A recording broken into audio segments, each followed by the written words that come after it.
Chers amis et chers camarades, l'année 2020 a été mondialement marquée par la pandémie, la crise sanitaire de la Covid-19.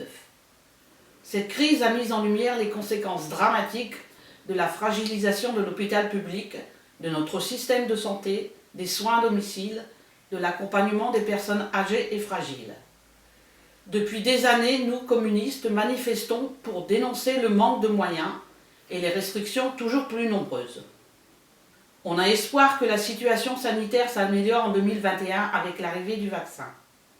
Malheureusement, la lenteur de la campagne de vaccination du gouvernement est inacceptable. La distribution au compte-gouttes des vaccins est à l'image des décisions prises par le gouvernement.